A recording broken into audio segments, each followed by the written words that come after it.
Agora, olha só esse ponto aqui, que é bem interessante para a gente que fez o estudo em Daniel.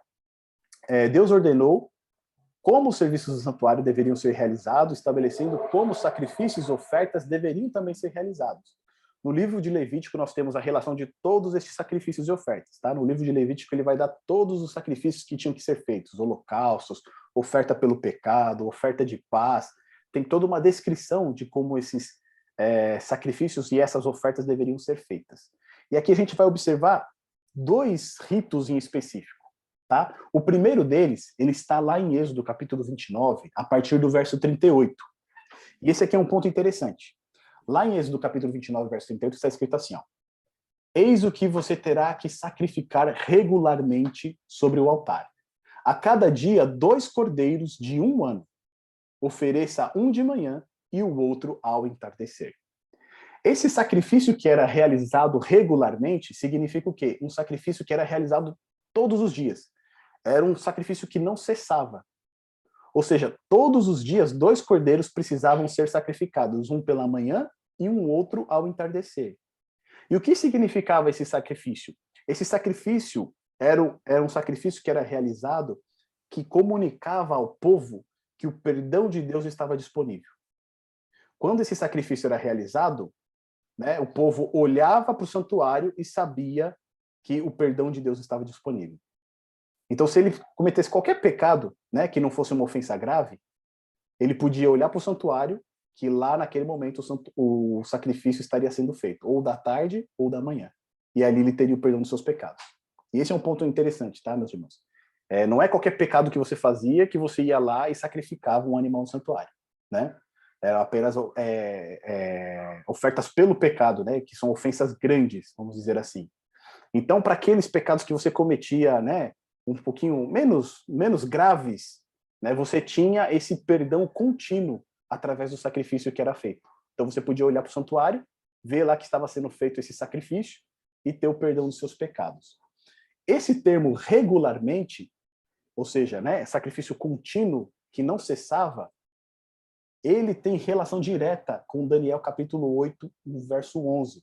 Quando nós fizemos o estudo de Daniel capítulo 8, nós vimos que o chifre pequeno, que representa Roma papal, o que ela ia fazer?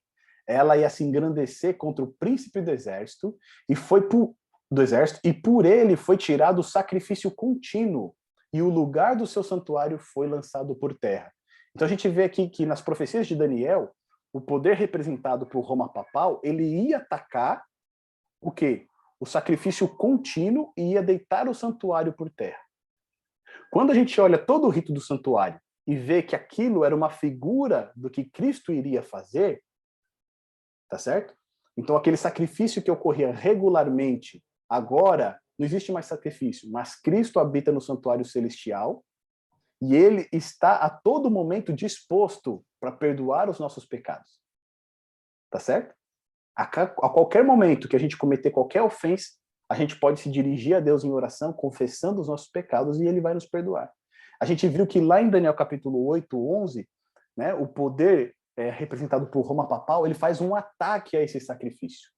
Como que ele fez o ataque a esse sacrifício? Tirando, né, essa função de perdoar pecados de Deus. E ele comunicou a quem? Ao sacerdote, né? Ou seja, eles tomaram aquilo que era do Antigo Testamento e mantiveram, né, esquecendo que depois de Cristo, tudo aquilo que era realizado no santuário ficou para trás, aquilo se tornou sombra, né? Era sombra do que haveria de acontecer. Então, quando, né, Roma papal fala, olha, o sacerdote, o padre agora, ele pode ouvir a confissão dos pecados e perdoar, o que ele faz? Ele tira o sacrifício contínuo de Cristo no santuário celestial. Tá certo? Então, quando eu coloco alguém, um ser humano, pecador, tão pecador como nós, com a autoridade de perdoar pecados, eu tiro essa prerrogativa de Deus, e o que eu faço? Eu tiro o sacrifício contínuo, ou seja, essa intercessão que Cristo faz por nós. Né? Eu deito por terra a sua função no santuário. Então a gente percebe aqui que a ligação com Daniel 8, ela é tremenda. Tá certo? Essa questão do sacrifício contínuo, né?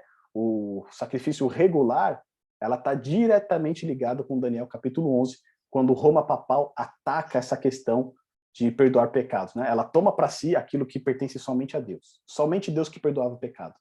Mas quando o Roma Papal diz que qualquer padre, qualquer sacerdote pode perdoar os pecados, ele está atacando diretamente o sacrifício de Cristo.